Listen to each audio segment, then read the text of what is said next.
তো hello guys, welcome to my channel, welcome to brand new blog.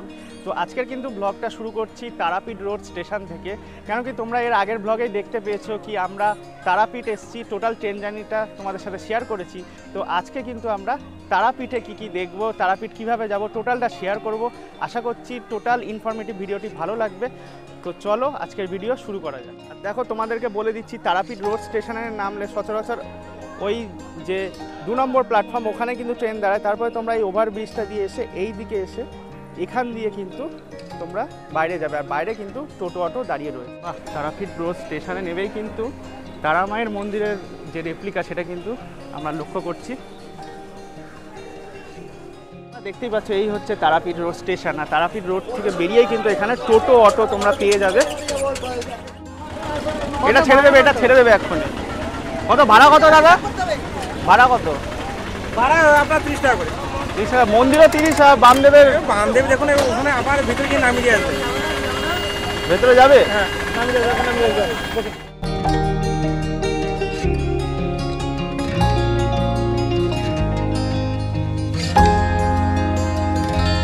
এই মুহূর্তে কিন্তু আটলা গ্রামে এসে উপস্থিত হয়েছি, যেখানে সাধক বামাখ্যাপার আর কি জন্মভিটে। তো আমরা কিন্তু তারাপীঠ রোড স্টেশনে নেমেছিলাম, আর যারা তারাপীঠ রোড স্টেশন নামবে আগেই কিন্তু পড়বে এই আটলা গ্রাম, যেখানে কিন্তু সাধক বামাখ্যাপার জন্মভিটে। আর দেখো এখানে কিন্তু পুজো দেওয়ার জন্য এখানেও ডালা পেয়ে যাবে। দেখো যেখানে টোটোর থেকে নামাবে তার সামনেই রয়েছে শ্রী শ্রী বামাখ্যাপা বাবার আদি বাড়ি আর কি। আর এখানে জুতো খুলে প্রবেশ করতে হবে। সামনেই কিন্তু দোচালার যে বাড়ি আর কি, বীরভূমের যেটা বিশেষত্ব, সেই দোচালার বাড়ি দেখতে পাচ্ছি। আর এখানেই নাকি সাধক বামাখ্যাপা মানে জন্মগ্রহণ করেছেন, জন্মভিটে বলে মানে আখ্যা দেওয়া হয়েছে। এবার বাকিটা আমরা জানি না।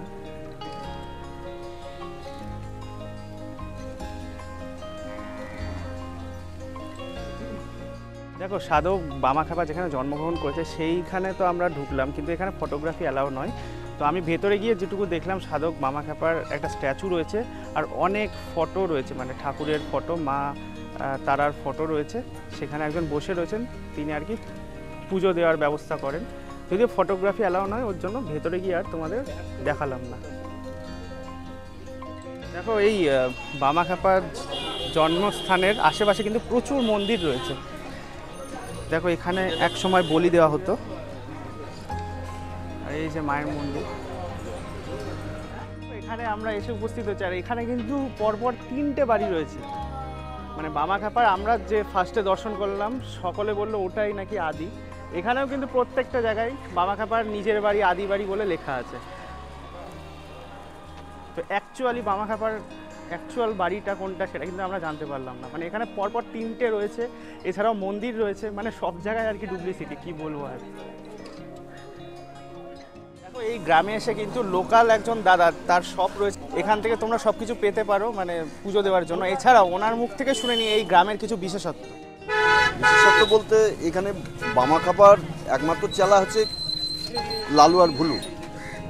লালু ভুলু বলতে যারা মুনি ঋষি ছিলেন, তাদের সাথে বামদেবের সেবাইতে ওনাদের কর্ম বামদেবের সাথেই হয়েছে। বামদেবী মুক্তি দেওয়ার জন্যে ওনাদের কুকুর রূপে জন্মগ্রহণ করতে হয়েছে। তা যেটা কথা হচ্ছে যে বামদেবের অ্যাকচুয়ালি চেলা বলতে লালু আর ভুলু।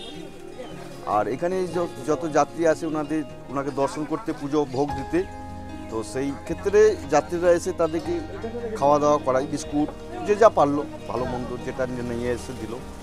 বামাখ্যাপার ভোগের ওরা এখানেই থাকে, বামদেবের মন্দির থেকে এখানেই ওদের ঘোরাফেরা। তো তোমাদের তো দেখালামই বামদেবের যেখানে জন্ম হয়েছে সেই জন্ম ভিটে, আর সেখান থেকে কিন্তু এখন আমরা তারাপীঠ তারা মায়ের মন্দিরের উদ্দেশ্যে রওনা দিয়েছি। আর আবারও কিন্তু আমরা টোটো করে যাচ্ছি। যে দাদা আমাদের বামদেবের মন্দিরে মানে বামদেবের যে জন্মভিটে সেখানে এসে নামিয়েছিল, সেই দাদাই কিন্তু আমাদের নিয়ে যাচ্ছে। আর ওখান থেকে বামদেবের জন্মভিটে আমাদের ভাড়া পড়েছিল 30 টাকা করে, আর এই জন্মভিটের থেকে তারা মায়ের মন্দির সেখানে কিন্তু 10 টাকা করে ভাড়া পড়ছে।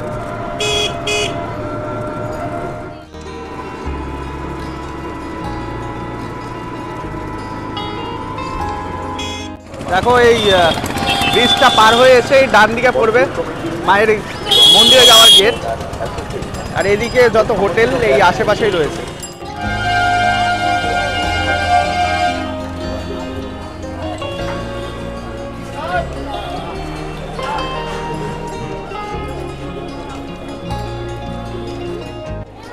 তো বামদেবের বসত বাড়ির থেকে এবার কিন্তু আমরা এসে উপস্থিত হয়েছি তারা মায়ের মন্দিরে। আর এই যে গলি, এই গলির দুদিকেই কিন্তু তোমরা অনেক খাবার দোকান, তার সাথে সাথে পুজো দেওয়ার জন্য ডালাও পেয়ে যাবে। তো সামনেই রয়েছে মায়ের মন্দির। দেখো তারা মায়ের মন্দির যত এগিয়ে আসছে তত কিন্তু দুদিকে ডালা সাজানো দোকান পুজো দেওয়ার জন্য বেড়ে যাচ্ছে। তার সাথে সাথে কিন্তু তারা মায়ের যে বিভিন্ন রকম ফটো, সব কিছুই কিন্তু এখান থেকে তোমরা পেয়ে যাবে। কিন্তু একদম তারাপীঠ যে মায়ের মন্দির, সেই সিংহদুয়ারের সামনে দাঁড়িয়ে হচ্ছে, তোমাদের দেখাচ্ছি। দেখো এই হচ্ছে তারাপীঠ মায়ের মন্দিরের সিংহদুয়ার, আর ডান দিকে কিন্তু এদিক দিয়ে চলে যাচ্ছে তারাপীঠ মহাশ্মশান। তো চলো এবার মন্দিরের দিকে ঢোকা যাক। মন্দিরে ঢুকেই দেখো বাঁদিকে কিন্তু ভোগ বিতরণ চলছে। তো দেখো এই মুহূর্তে কিন্তু আমরা মন্দির প্রাঙ্গণে প্রবেশ করছি, আর এখানে কিন্তু ভোগ মানে টোটাল জায়গাটায় কিন্তু মানে ভোগ দেওয়ার ব্যবস্থা রয়েছে। এখানে কিন্তু কোনো টাকা লাগে না, মানে যারা বসে আছে তারা প্রত্যেকে ভোগ পাবে। উনি কিন্তু ভোগ নিয়ে গেলেন মায়ের। যারা বসে তারা সবাই পায়। আচ্ছা, মানে এই অঞ্চলে যারা বসবে তারা ভোগ পাবে সবাই।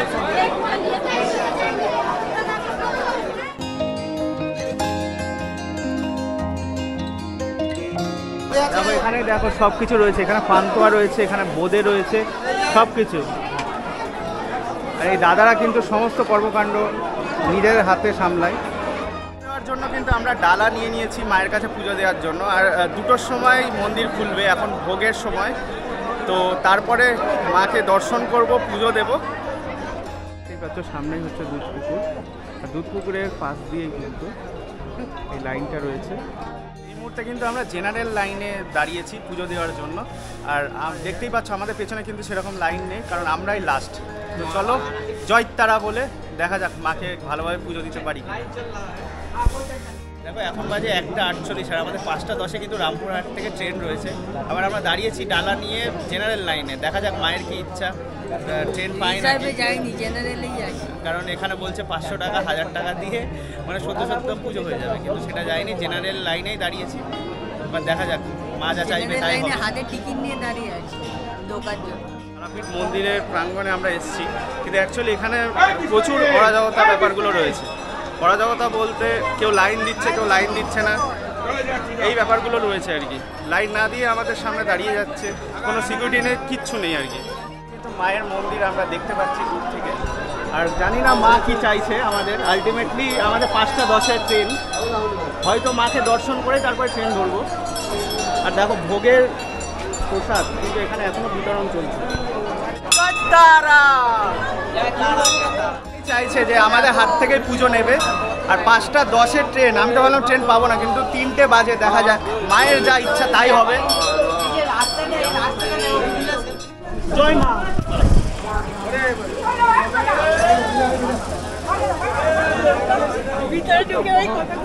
মুহূর্তে কিন্তু পুজো দিয়ে বেরোলাম। মায়ের ইচ্ছা ছিল যে পুজো নেবে, তো আলটিমেটলি পুজো দিয়েছি, এখনো হাতে টাইম আছে। অ্যাকচুয়ালি দেখো তারাপীঠের এখানেও কিন্তু অনেক রকম ব্যাপার রয়েছে। অনেক রকম ব্যাপার বলতে দেখো ওপর দিয়ে একটা লাইন গেছে ওই সোজা, এছাড়াও এখান দিয়েও লাইন রয়েছে, মানে 2-4 দিক দিয়ে লাইন।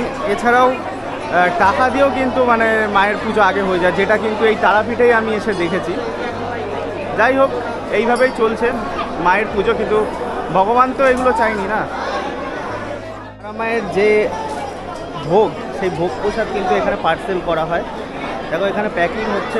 বড় যে ভোগ সেটা বললো 101 টাকা দিয়ে নিতে হবে, আর ছোট যে ভোগ প্রসাদ সেটা কিন্তু 51 টাকা দিয়ে পার্সেল করা হয়।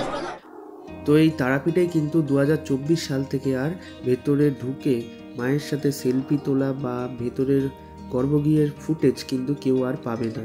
ইভেন ভেতরে গিয়ে মন্ত্রোচ্চারণ করেও পুজো দিতে পারবেন না। এমনই কিন্তু তারাপীঠ ট্রাস্টের পক্ষ থেকে একটি নোটিশ দেওয়া হয়েছে, যেটা কি না 2023 সালের 18ই ডিসেম্বর থেকেই লাগু হয়ে গেছে। আর এখন কিন্তু আর এই ভেতরে গর্ভগৃহের ছবি তোলাই হোক বা মায়ের সাথে সেলফি তোলাই হোক সেটা করতে পারবেন না।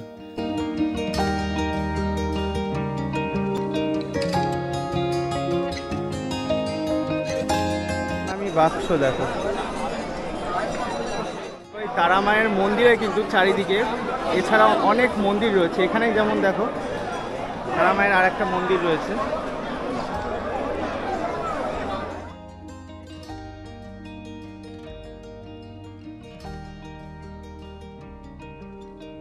কিন্তু মায়ের ভোগ পাচ্ছি, মানে এর আগে কিন্তু কখনো মায়ের ভোগ খাইনি আমরা।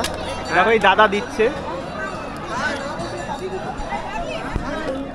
মানে কপালে ছিল হয়তো, আমরা ভেবেছিলাম ট্রেনটা পাবো না, মাকে পুজোই দেওয়া হবে না, এখন পুজোও পেয়ে মানে দিতে পারলাম, এর সাথে ভোগও আমরা পেয়ে গেছি। আর যারা তোমরা তারাপীঠে আসবে তারা চেষ্টা করো যদি ভোগ থাকে ভোগ খেয়ে তারপরে রওনা দেওয়া, কারণ খুব সুন্দর, কিন্তু মায়ের ভোগ যেখানেই হোক সেটা খুবই সুন্দর হয়। দাদা কিন্তু এটা, দাদা কি এটা? সবজি। সবজি, আচ্ছা যতক্ষণ ভোগ থাকবে সকলে পাবে না? আবার মিনারেল ওয়াটার, মানে এলাই ব্যাপার চলে এসছে।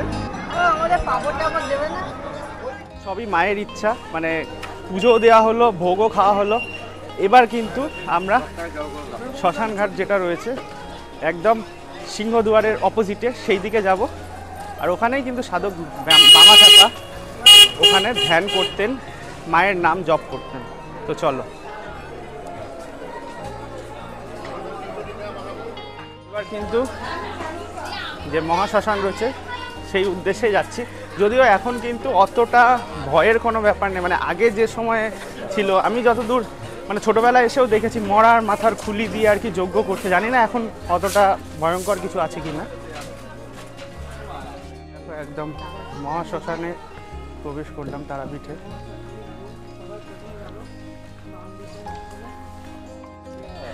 এই মুহূর্তে কিন্তু সেই স্থানে এসে উপস্থিত হয়েছি।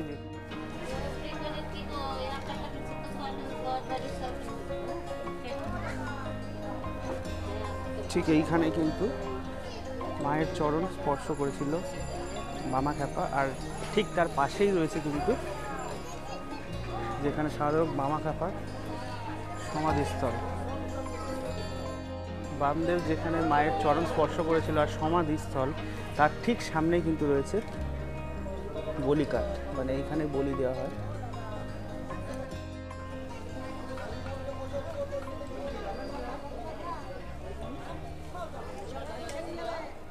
দেখো এই হচ্ছে সাধক বামদেবের ঘাট, মানে যেটা আর কি দ্বারকার ঘাট। আগে একটা সময় ছিল প্রচণ্ড স্রোত ছিল এই জলে, এখন কিন্তু কোনো স্রোত নেই। দেখো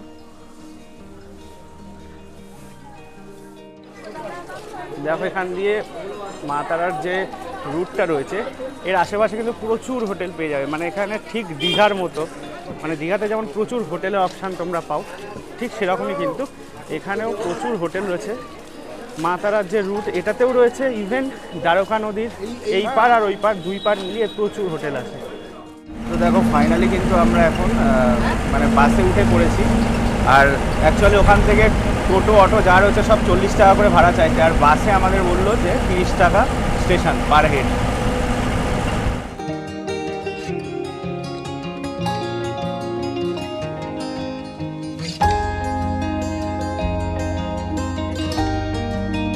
তো এই মুহূর্তে কিন্তু রামপুরহাট স্টেশনে এসে উপস্থিত হয়েছি, আর টোটাল ব্লগটা তোমাদের সাথে শেয়ার করলাম। আশা করছি ভিডিওটি ভালো লেগেছে।